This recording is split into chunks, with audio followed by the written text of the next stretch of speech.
At pagka-open ko nga ng aming restaurant ay bigla na lang may umorder sa akin na phone call. 4 pieces dynamite. Yes, and one cashew salad and one noodles, chicken noodles. Yeah. Chicken. Can you add lemon to the noodles? Aywa. And the chicken indomie, madam? Yes. With the lemon. Okay. How about drinks, madam? I repeat your order, dynamite, 4 pieces, and cashew salmon, 1 piece, and yummy chicken indomie with extra lemon. Your sushi, madam, it's okay with the crab? Okay, without crab. But you come here to pick up, because we don't have delivery. Yes. Okay. That's it, no drinks, madam, Okay, thank you. Have a nice day.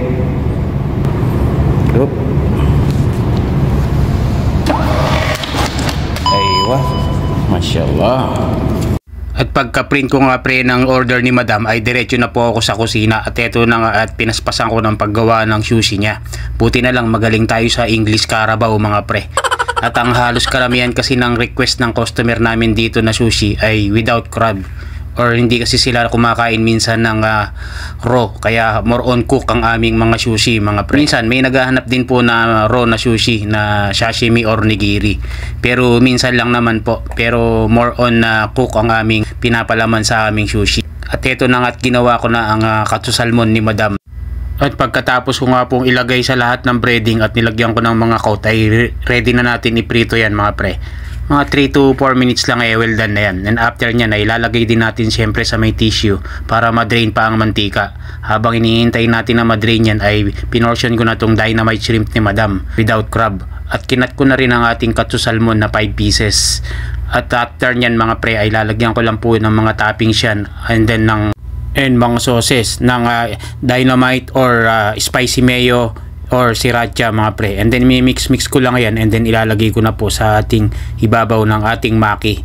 At pagkalagay ko nga po dyan ay lalagyan ko na po ulit siya ng teriyaki sauce na topping sa ibabaw ng ating mga maki. Kalagay ko nga po dyan sa mga sauce na yan ay lalagyan ko na rin po siya ng toppings ulit ng crispy flakes or tempura flakes mga pre. And then ilagyan ko na rin siya ng tobiko at mga toppings para maganda ang presentation niya mga pre. At pagkatapos ko nga niyan gawin lahat ng sushi ay i-serve ko na yan mga pre or ilalagay ko na sa takeaway. Kaya dali-dali na rin ako lumabas at ilalagay sa ating takeaway bag or paper bag.